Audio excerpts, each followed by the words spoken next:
Selamat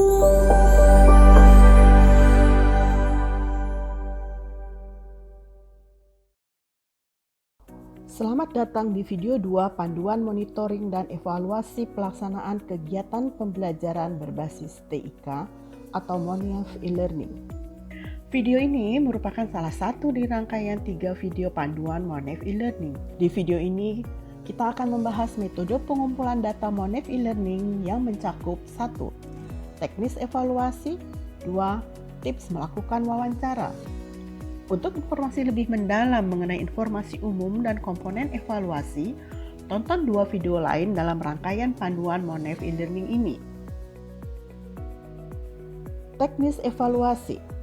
Pengumpulan data dilakukan melalui wawancara dengan menggunakan instrumen evaluasi yang telah disediakan melalui tautan bit.ly/MONIEV e-learning 2021 sebagai pedoman untuk melakukan wawancara.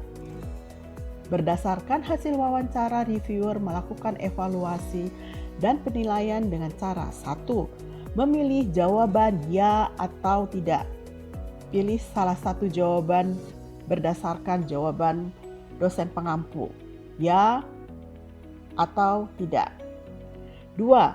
Memilih angka 1-4 dari skala Likert yang menunjukkan derajat dari sangat rendah hingga sangat tinggi. 1 artinya pernyataan tersebut berada pada penilaian sangat rendah. Sementara 4 berarti jawaban dari pertanyaan tersebut berada pada nilai sangat tinggi. 3. Mengisi pertanyaan terbuka. Isilah pertanyaan ini sesuai dengan jawaban dari dosen pengampu. Sekali lagi ditekankan kepada ibu dan bapak sekalian bahwa untuk mengisi instrumen ini, maka data diperoleh hanya melalui wawancara dengan dosen pengampu. Tips melakukan wawancara. Pada dasarnya, wawancara dalam rangkaian evaluasi kegiatan pembelajaran berbasis TIK dilakukan untuk mendapatkan gambaran yang mendalam mengenai proses belajar mengajar yang meliputi 4 komponen, yaitu 1. Kualitas konten, 2. Kesesuaian capaian pembelajaran, kegiatan, penilaian, dan karakteristik peserta didik. 3. Upaya membangun motivasi peserta didik. 4. Desain materi pembelajaran.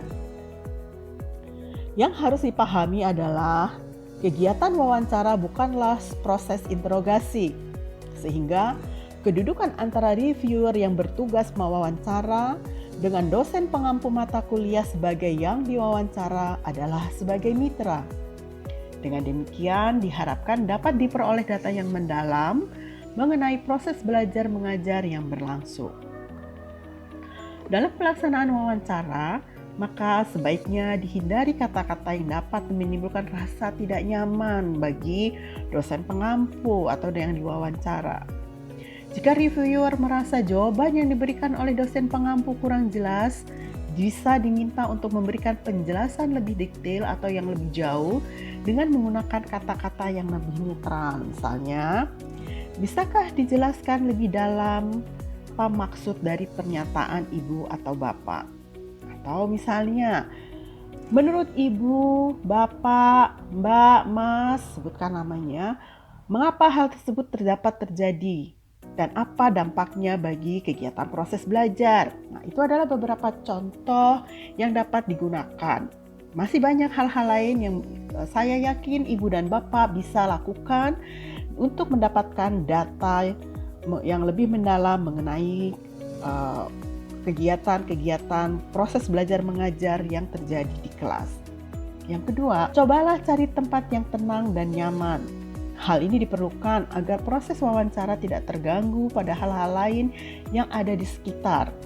Selain itu, dosen pengampu mata kuliah bisa dengan nyaman menceritakan proses belajar mengajar yang berlangsung di kelas yang menjadi tanggung jawabnya.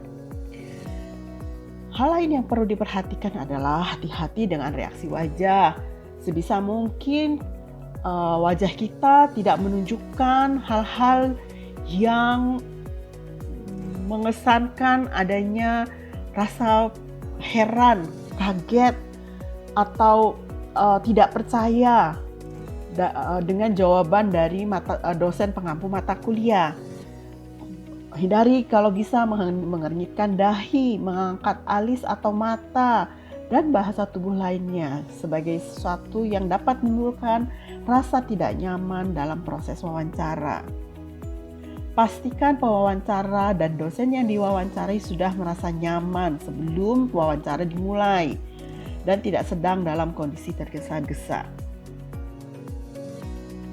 Demikian video 2 panduan Monef e-learning, metode pengumpulan data.